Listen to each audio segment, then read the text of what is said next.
Hello and welcome to Out of State uh, Podcast. I'm your host, lluksblackheart. Uh, Join me today as we discuss 3.5 D&D.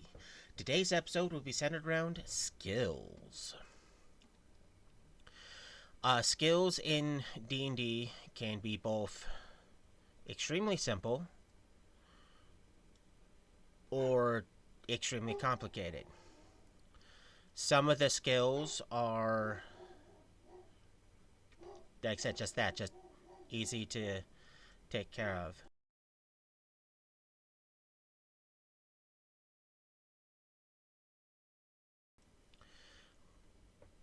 Uh,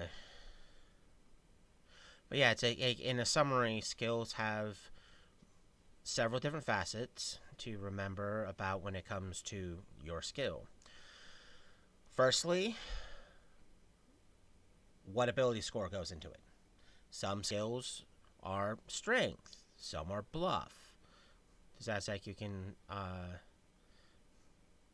see here, well, those are class skills with their ability scores all the way right there. So as you can see that some of them are quite consistent and numerous. For instance, the knowledge skills, that's a lot of intelligence. You can also probably tell just by doing a quick scan of everything. Constitution is the stat that has very little to do with a lot of skills because it's only one skill. Which I'll let you know, that's concentration, and that's important for you spellcasters out there. You can also see that strength is used for a select few.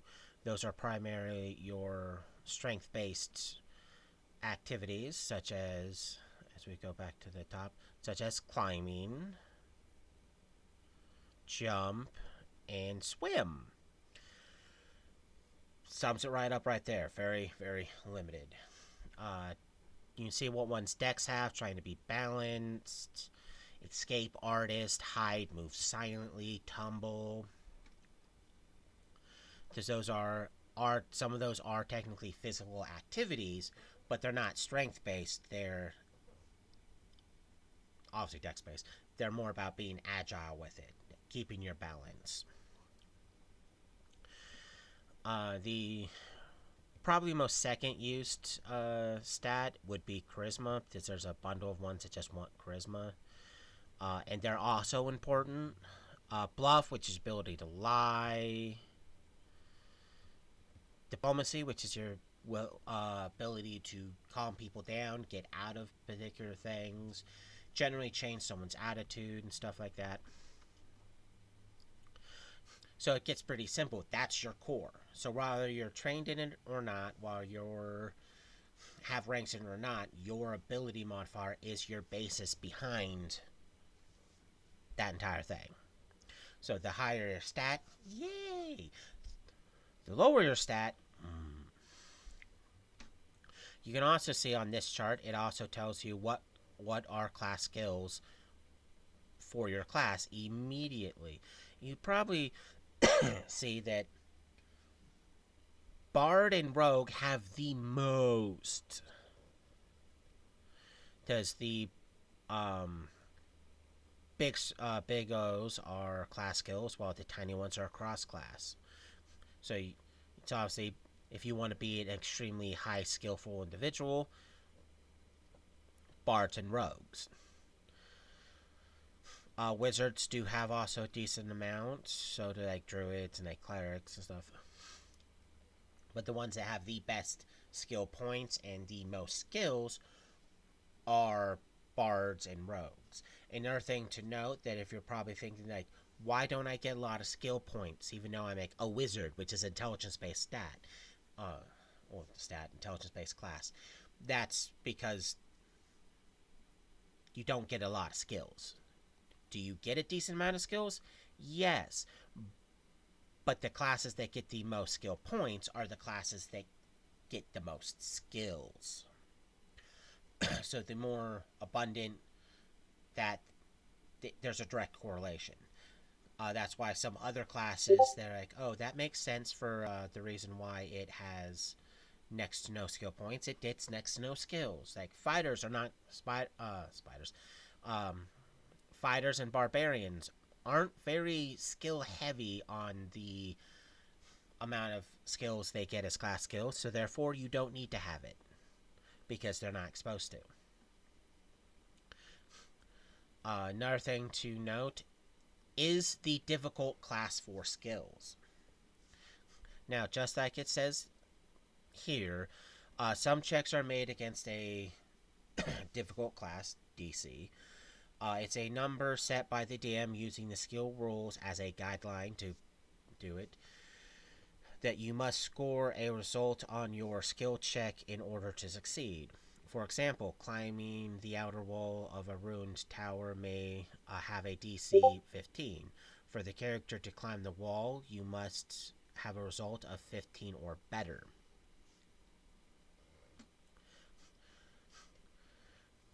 And that's pretty decent. Not necessarily the hardest DC, but it's still quite tough.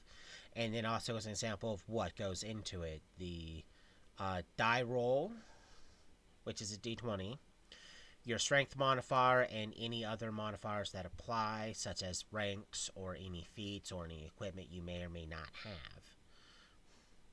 have. DC examples that are here.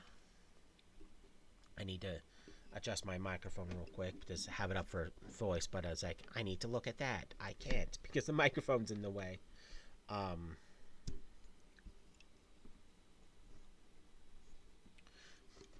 Yay. Fixed. But like a thing to note, it tells you that what those DCs are. Like, notice something large in plain sight, which is normally a spot check, but and it's a DC 0. So it's like, is that a building? Yeah, good luck. It's like you have to get negatives to not see it. And then they get gradually tougher and tougher and tougher and tougher. And I'm not gonna lie, a lot of the DCs are gonna seem outrageously high, outrageously undesirably, unplayfully, impossibly high. And that's simply because you just can't beat them because your die rolls suck. Not necessarily your modifiers, but your die rolls. The amount of times I've seen certain things have a negative result to it is not necessarily because the DC is too high, it's because the die roll itself was too low. For instance, in some of my past, more recent past games, it's like here's a rogue who has a plus 11 to his search check to find traps. But he fails to find a trap because he rolled a 3 and got a total of 14, and it's a DC 17 trap. Is that something he could have easily made? Yeah. But the die roll, which is something a lot of people don't take into account, is the actual deciding factor. Because you can have a plus 20 on a skill check, like an overall plus 20, and still fail because of what you rolled on the die. For instance, one of my players in the current game has like a 21 high check. He has small size, he has several items and feats and lots of skill points and high decks, all this stuff to give him this excellent high check. But he still gets seen on occasion because the die rolls don't want him to sneak. He'll be like, okay, I got a low with a 23. It's like, well, that is low. And I roll for the monster, and the monster gets a total of a 24 because simply I rolled high enough to get in the mid 20s. So therefore, boom, even though the monster probably shouldn't have seen him because it only has like a plus 8 to its spot checks versus his in the 20s high checks. And that goes to show that die rolls can ultimately bend you over and use you without your permission.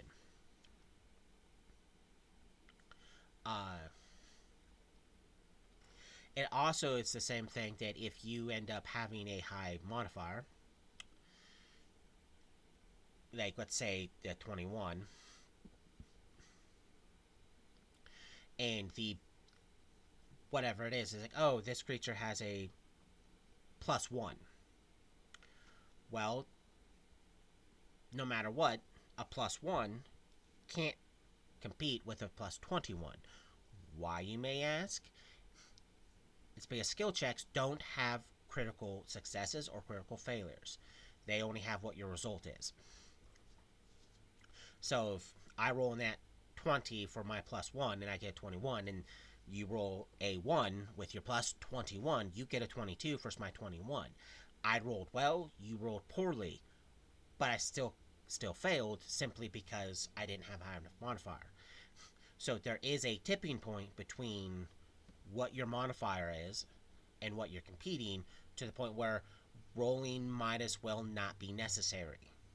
It it's required by the book, but at the same time, it it becomes pointless. And it's also time for like a lot of these DCs on like a challenging DC 20 to swim while in a storm.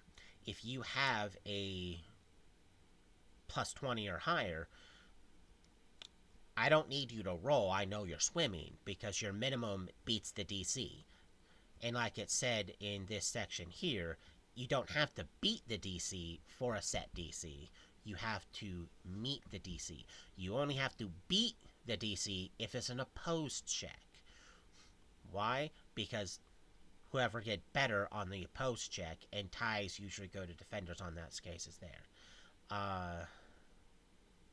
Yeah, it's like an opposed check is a check whose success or failure depends, or it's depended by comparing the check result to another character's check result.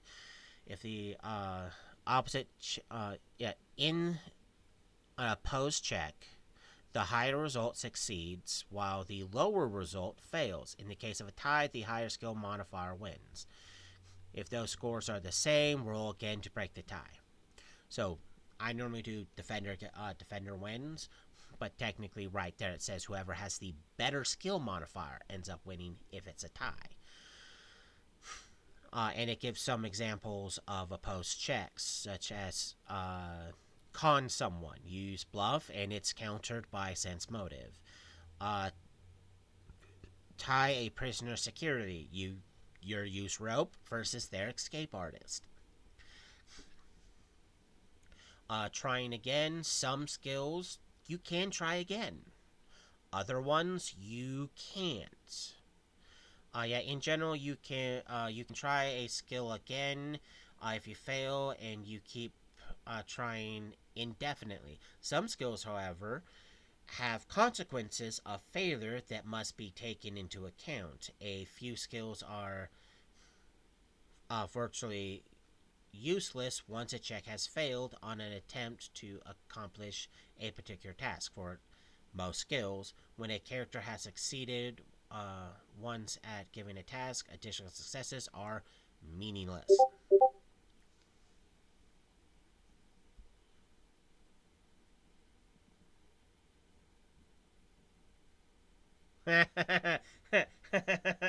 Yes, a Bardic Road is awful. Oh god, I hate that. Why would you put that in my mind? Why? That is mean. That is mean, Lavender. A Yes, for those who may be watching, Chatter has put it. A Bardic Rogue sounds awful. Yes, it sounds dreadfully awful because you have a high charismatic base class, and then you have a rogue that has a bundle of skills to complement a. Don't give me evil thoughts. I will do that. Yes, that's most likely coming, and it's coming for you. Just wait. So yeah, at cross classing in those two things would result in a dreadfully hilarious combination where you have a class that has decent skills, but not necessarily a lot of skill points, cross-classing with a high skill point class.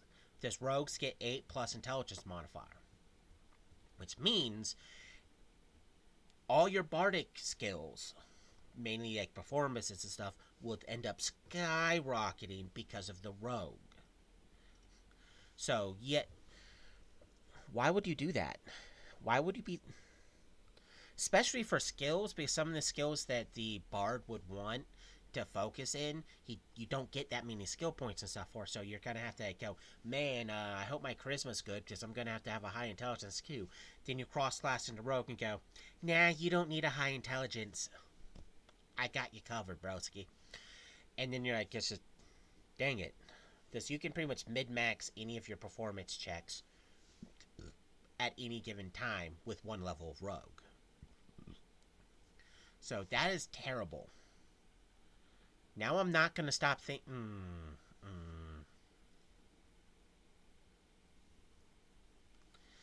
Uh,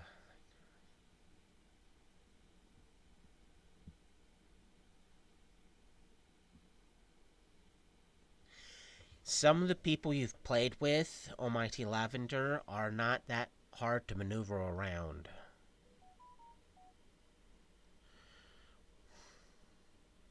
Don't even have to think far about that. But your commentary is much appreciated, and why would the next time you play in a game, if you do not do a bardic rogue, I'm going to be disappointed because you're doing it now. I will alter the cosmos, mighty Lavender Dusk 09. You will do it. You will. Because I bet it will be hilarious.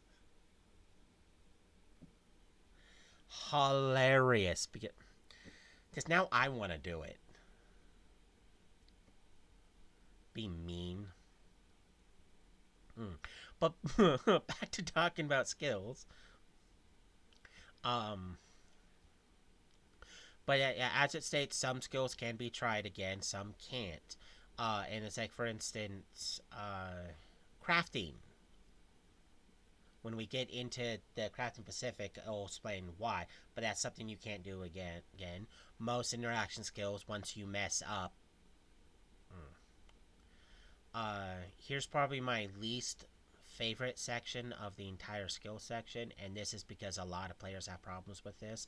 It's untrained skill checks. Generally, if a character attempts to use a skill he or she does not possess, you make a skill check as normal. The skill modifier doesn't have a skill rank added in it because the character has no ranks in it. Any other application modifier, such as from key ability modifier, are still applied. Many skills can be used only by someone who is trained in them. If you don't have spellcraft, for example, you just don't know enough about magic to even attempt to identify a spell, regardless of your class, ability score, or experience level. Skills that cannot be used untrained are indicated with a no in the column 4-2 skills. Dun dun dun. And a lot of players have problems with that there in its entirety because they look at a skill, they see the stuff even on the character sheet that says it's not a trained skill, that it cannot be used untrained, that you have to have one rank into it to use it. And they're like, well, I should still be able to. It's like, no. You can't use a skill because it's a trained only skill, which means your character doesn't know anything about it.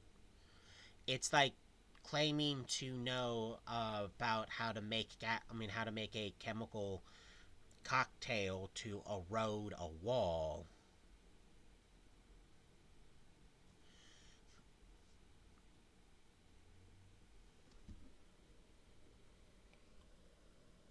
First time chatter says you.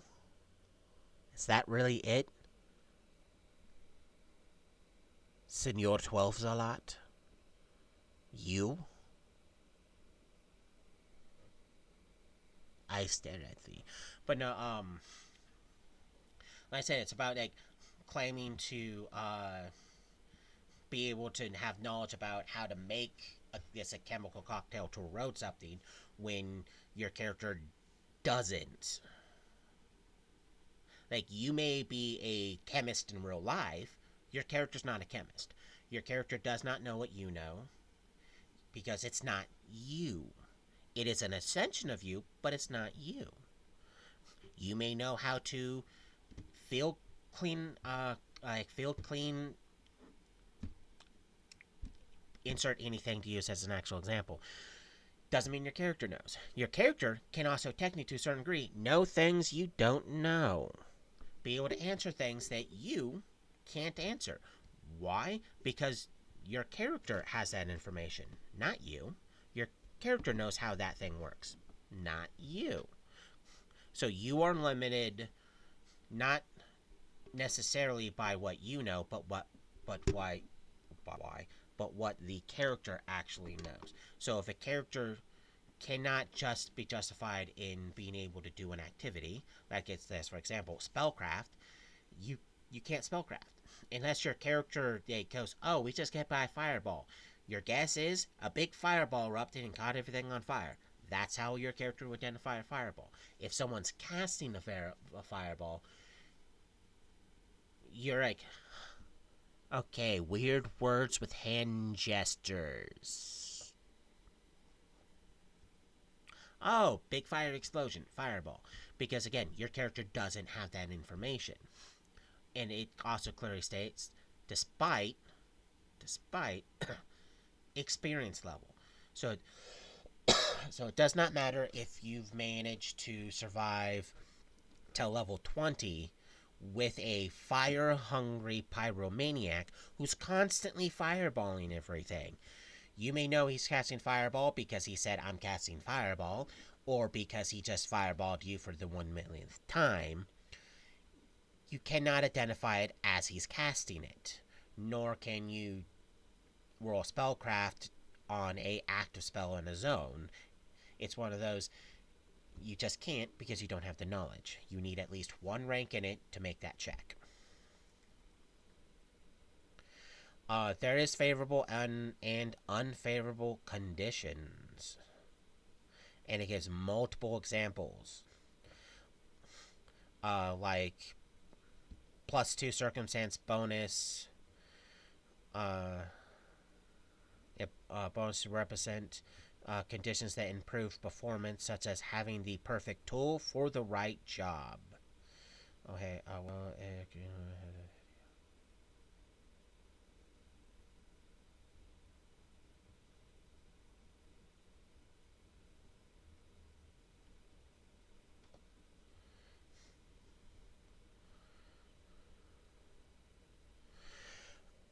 Commodore, I would like to remind you that a fireball does not form in your hand, between your hands, or in your palm when casting a fireball. You cast the spell, and a little bead shoots from your finger and detonates where you want. It says it in the spell. Unless you're talking about one of the other additions, you don't get a fireball forming before casting because it doesn't do that.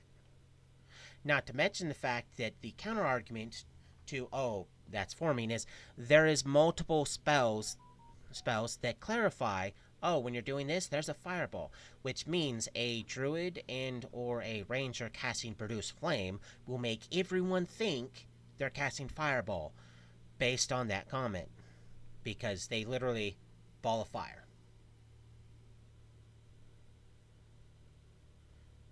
Yes, commenter, I will be eventually getting to spells and how certain spells work when we get to them.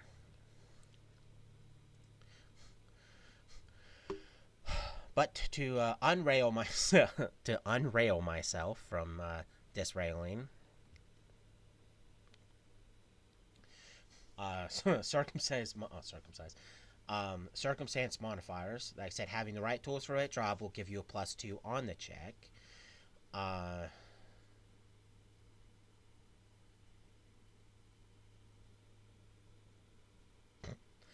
uh, while you can also get penalties, like for having to use improvised tools or having misleading information. Uh, like if you're trying to disable a trap without the proper tools, the DM can either go, "Oh, you can't do it because you don't have the proper tools," or because you're using the wrong tools, you get a -2. Big thing is when it comes to certain activities, please think about doing them. Otherwise, you'll end up having to probably make a new character because traps will kill you if you fail too hard. There's some things could reduce the DC, like having a friendly audience or doing work that can be superb. Things could increase the DCs, like having an uncooperative audience or working that must be flawless. And those conditions vary from multiple things. I say multiple things because some skills require certain things to be done, and if you're not doing them correctly, then you're going to get penalties to it. And those penalties could disrail the entire thing or directly stop you because some things require you to have the right tools to do it, otherwise, you can't do it. Access to skills. The rules assume that a character can find a way to learn any skill. For instance, if Jazan wants to learn profession sailor, nothing in the rules exists to stop him. However, the DM is in charge of the world and makes all the decisions about where one can learn certain skills and where one can't.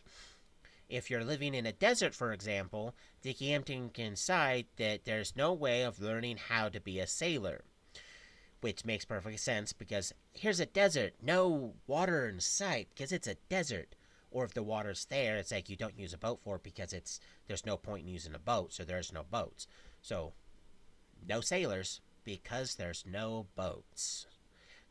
It's also vice versa. If you're in the jungle, you're not going to probably be able to know how to properly work with wood because wood can be extremely scarce in the jungle. So you're probably used to crafting things with anything else, like bones or stone. When it comes to building buildings, it may be adobe, which, depending on the type of adobe, depends on what you're actually using. So it's like the environment can dictate whether a skill is usable or even feasible. Time and time and the checks. Using a skill might take a round. It may take toe time. It may take several rounds or even longer. Most skills use are standard actions or move actions or full round actions. And that varies between the skills, and some of them, if memory is correct, the difference depends on what you're doing with the skill. And I'll be getting to those with those individual skills. Just again, some are no time, some are we done yet? Practically impossible tasks. Uh, some tasks can have ridiculously high DCs. Like, for instance, what it's using there is like 40, 60s, or even higher, or if it carries a modifier of plus 20 or more on the DC, can seem practically impossible. And like I like this one here. Swimming up a waterfall could require a swim check against a DC 80, and balancing on a fragile tree branch might take a DC 90. Some of you maybe go, but you can. It's like, physics and logic do have a way of defeating particular activities, and if you can swim up a waterfall, a legit waterfall, not climb because you're climbing on stuff, because that's technically you're just climbing with the water trying to stop you. Legitly swim up a waterfall. I will give you props, but yeah, good luck. Oh, yeah, checks without rolls. I will state this next section about taking 10 and taking 20. The amount of people who have tried to argue with me over the years, who have tried to say, oh, it doesn't take as long as you think, or it takes longer than you think, or you can't do it because of this, or you can't do it because of that. When I say I hate this section, because the amount of times I had to pull it up and feel like a rules lawyer, it's a lot. Because people have made me go there. I don't like going there, but people made me go there because taking 10 in its entirety is extremely simple. Unless you have something that says otherwise, you can take 10 on virtually anything. Virtually anything. The only real things that I don't recommend trying to take 10 on, or even taking 10 on, would be a disable device for trying to disable a trap. Making any of your craft checks, because technically to a certain degree you can, but also unless you know for a fact you can make it with that margarine, don't. Diplomacy checks, intimidate checks, I rather you roll, because problems could immediately arise from you failing. Not to mention the fact that if you're in a circumstance where you are being threatened, rushed, pressured, then you can't actually take 10. And like it says here, a skill check represents an attempt to accomplish some goal. Duh. Usually while under some sort of time pressure or distraction. I thought it was there. See under more favorable conditions, eliminating luck factor. Taking 10. Your character is not, when your character is not being threatened, distracted, you may take 10 instead of actually rolling. So there's a lot of checks that you could just go, I just take 10. You calculate your result as if you had rolled a 10. For many routine checks, taking 10 makes them automatic successes. Distractions or threats such as combat makes it impossible for a character to take 10. In most cases, taking 10 is purely a safety measure. You know or expect that the average roll will exceed, but fear that a poor roll might fail, you can elect to settle for an average roll of a 10. Taking 10 is especially useful in situations where a particular high roll wouldn't help, such as using climb to ascend a knotted rope or using heal to give a wounded PC long-term care. There's most of the time when people want to do some of those things, usually you're going to have like a +6 to a +10. So for some of those rolls, are you being rushed? No. Are you being distracted? No. Are you being threatened? No. Take that.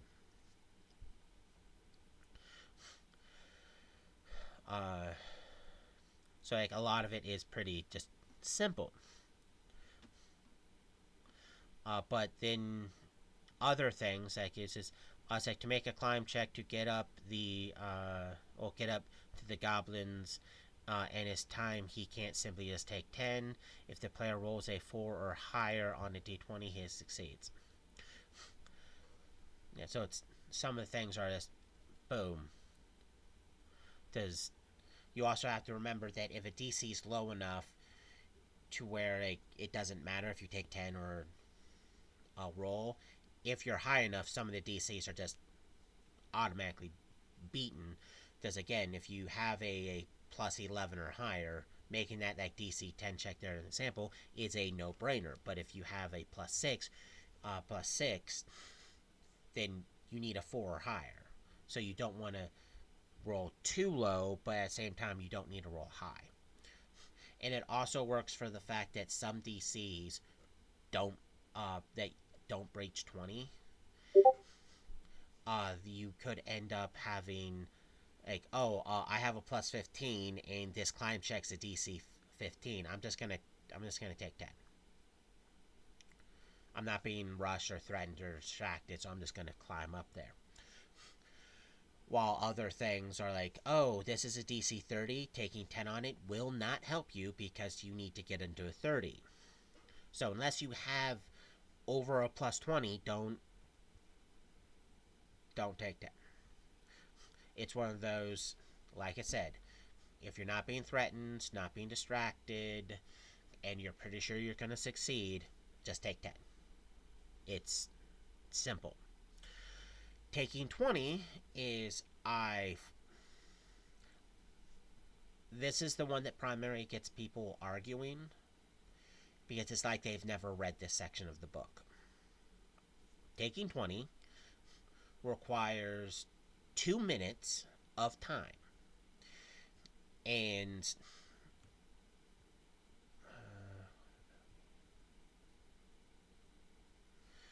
if you're trying to take a 10 while under pressure, you fail. You can't take 10.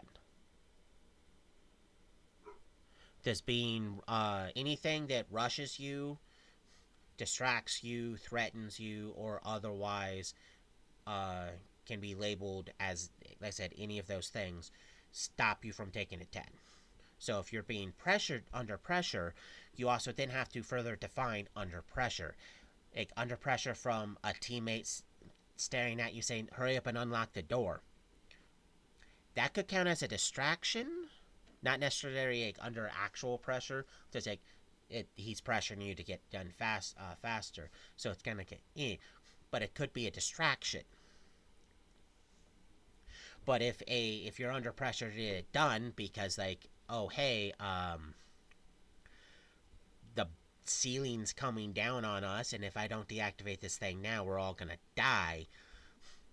That technically counts as both under pressure and being threatened. But it's another thing to remember is if a DM permits you to take a 10, don't argue with him. Don't.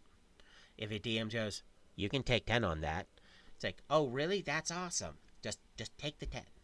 If the DM is giving it to you, take it.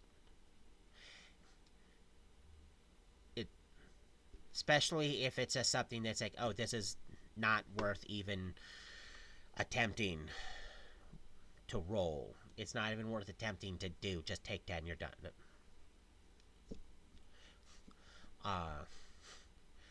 Does you have to remember with taking 10, it's DM's prerogative. So if a DM determines that something's not threatening, not considered a threat or a distraction, or otherwise rushing you or pressuring you in any way, then go for it. But because you have to state that, hey, I'm taking 10, you do have to state it, otherwise the DM gets to go, you didn't even roll, now you need to roll. Then you're kind of stuck now. But I hope that somewhat helps clarify that. But to this section I don't like. Taking 20. Like I said, it takes 2 minutes. And I'm going to tell you right now, if it's something that can be done relatively quickly, like within a round or two, don't take 20. Just taking 20, that's equivalent of taking 20 rounds. And it's somewhat considered you taking, specific. In other words, eventually you'll get a net 20 if you roll enough times, but instead of rolling a d20 for the skill checks, you just calculate your result as if you had the d20 and you take it's assuming that every single round you're rolling and you're getting every single number but a d20 until round 20 where you're getting it.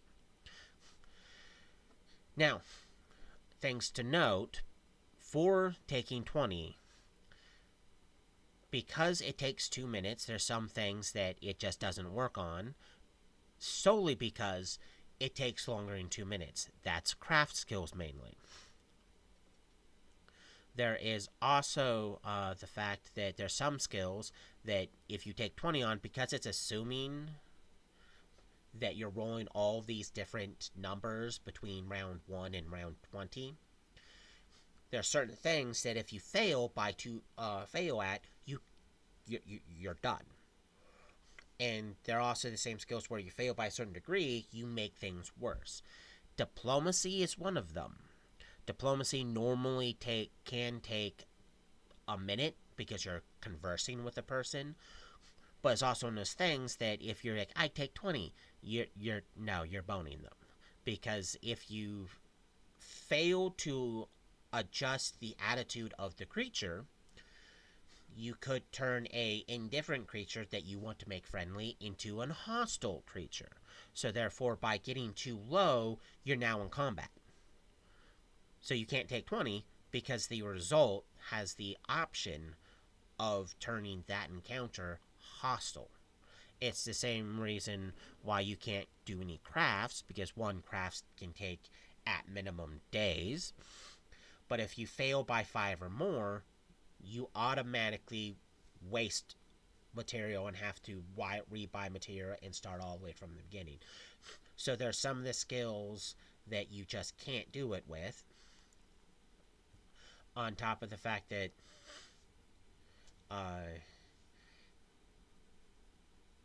yeah, there's skills that just say you can't do this with it. A lot of skills just directly tell you that. And if you're unsure about if a skill can permit you to take 10 or take 20, look up the skill, read the skill, make sure you're using the skill appropriately, and make sure that you're on your end aren't messing up. Because if a DM permits you to use a skill inappropriately, as in if it says you can't take a 20 but the DM's letting you take 20, don't be that guy that ruins it for you. Just go with it. Then after the game session, you might want to, hey, I want to clarify something. You let me do this. I'm not supposed to do that. Try to get on his the same page as him, so that way, if he decides to, like, next game session not let you do the same thing again, you know why. Because he could just be moving plot along. He could be trying to just resolve something relatively simple and easily. You don't know till you ask. So my recommendations is, if a DM lets you breach any aspect of a skill by using it for something another skill is supposed to be used for, letting you take 10 or letting you take 20 on it, letting you use it while you don't have it trained or not. If a DM's letting you do these things, the correct thing to do is not right on the spot, because that disrupts game. Is after the game session, talk to your DM to make sure that you're on the same page as him, because it may be he wasn't overthinking about it and he just let you do it. So get on his page. There reasons. But moving on, there is a section about combining skill attempts. Because yes, some skills can be utilized together or separately. For instance, it's here in individual events. Often several characters attempting some action and each success or failure independently. For example, Crutch and each of his friends need to climb a slope. If they're all going to the top of the rope, regardless of Krunk's role, the other characters need to succeed too. Every character makes a skill to make that skill check. So it's one of those examples of each person gets their individual climb check. A DM may let certain things slide to help, like you have a rope attached to you and they're pulling you up and stuff, but it's supposed to be made separately. Just because one person passed doesn't mean everyone passed. Aid another. I love and hate aid another.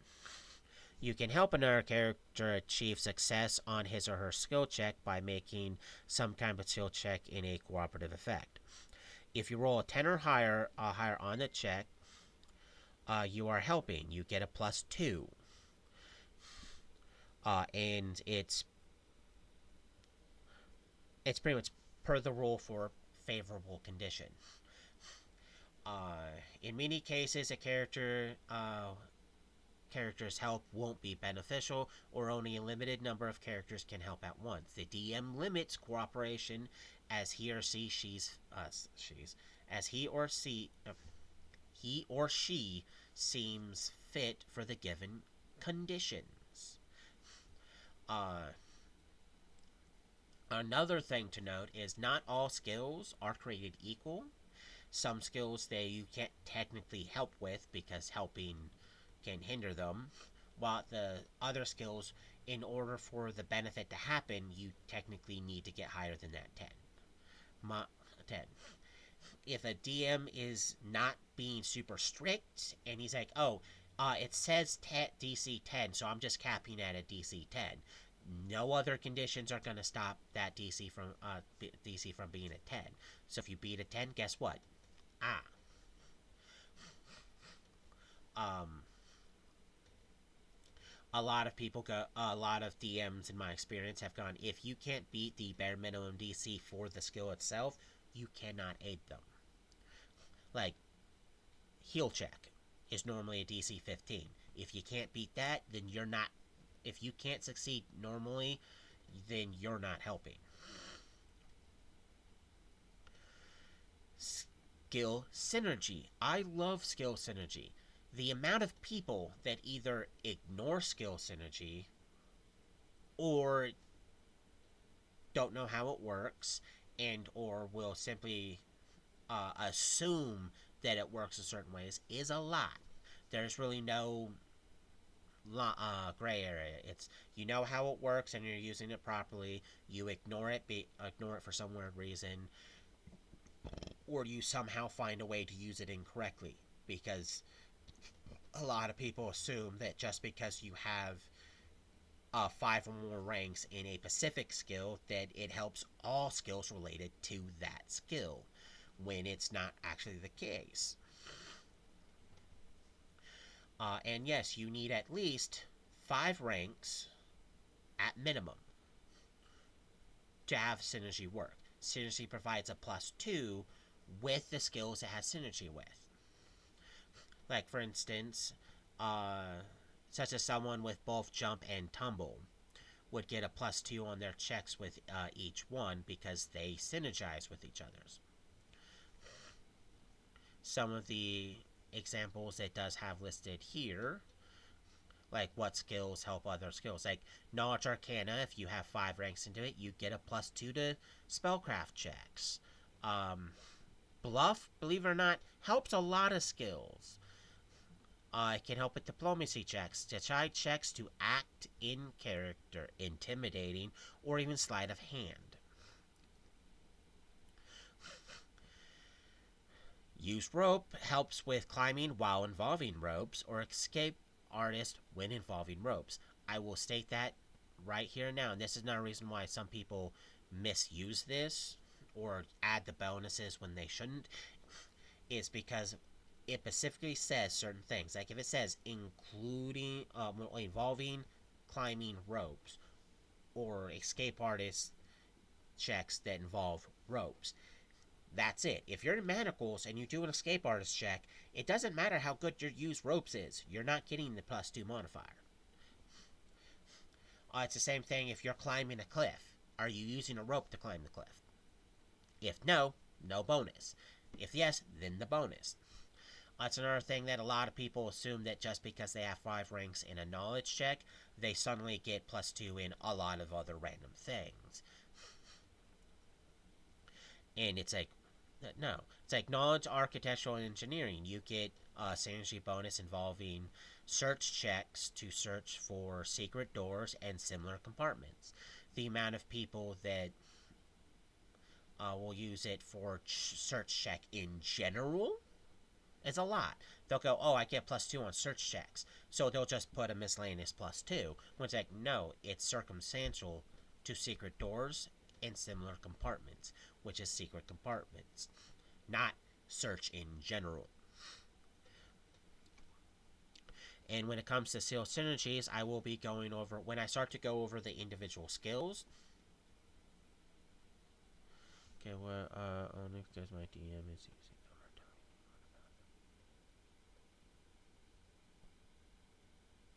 Well, I mean that's another reason why taking 10 or taking 20 is a big thing.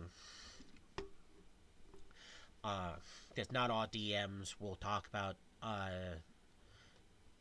taking 10 or talk about taking 20. Uh, like, for instance, not too long ago in one of my games that's still going on, a few of the players that were in it weren't taking the subtle hint when the other player was taking 10. He wasn't being threatened, he wasn't being rushed, he wasn't being pressured, he was just able to take 10 on on his jump checks to get across. The other two were just constantly rolling and surprisingly failing, despite the fact he verbally said more than once, I'm taking 10.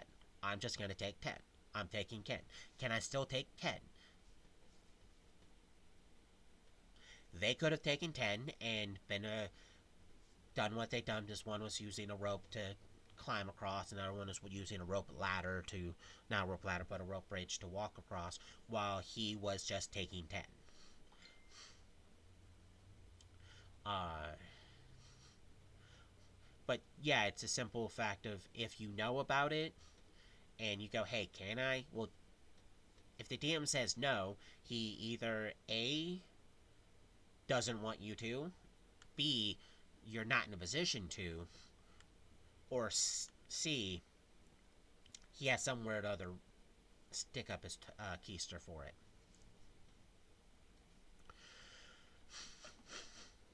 Uh, but yeah, going back to this, when it comes to skill synergies, I will be covering each one as I cover the skills. Uh, Another thing to note is some things don't actually require an actual skill, but they require you to do an ability check. Like breaking open a jammed or locked door. Strength. Recognizing a stranger you've seen before. Wisdom. Getting your self singled out in a crowd. Charisma. Holding one's breath. Constitution. So there are several things that if a DM says, "Hey, just make me make this ability check," make the ability check. There's some things that want you to just do the raw ability check because there's no direct correlation to any specific skill. The skill formats are usually set up in ways to tell you about the T ability modifier. While it's trained or not, does it trained only? It's a yes or no. Armor check penalty, if any. Uh, what the check usually is used for. What action usually takes. While well, it also will tell you if you can try again. To some will, like I said, some will say no, some will say yes, some will say under these circumstances. Special feat. There's extra facts and amplified skills such as special effects deriving from its use or bonuses that certain characters receive because of class or feats. Section for synergies, what restrictions it may or may not have, and untrained goes to trained only. There's a big thing to slightly note is untrained helps clarify if you need actually one rank into or not. But as you can probably tell, skills can be either extremely simplified or extremely complicated. Uh, I won't be covering any skills during this episode, but I will start to dive into them next episode, where I'll be going over each individual skill. So, not because of the number of skills and how some of them work, it's not going to be just one long episode with all the skills in it, because some skills, like you can probably see here, like knowledge is going to be an episode all by itself. because not all of those knowledges work quite the same as others because of simply they don't cover the same things. Some sections may be easily to explain and easy to go over, while other ones may take a while.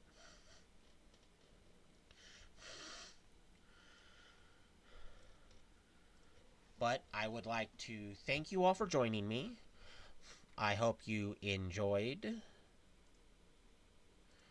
the episode.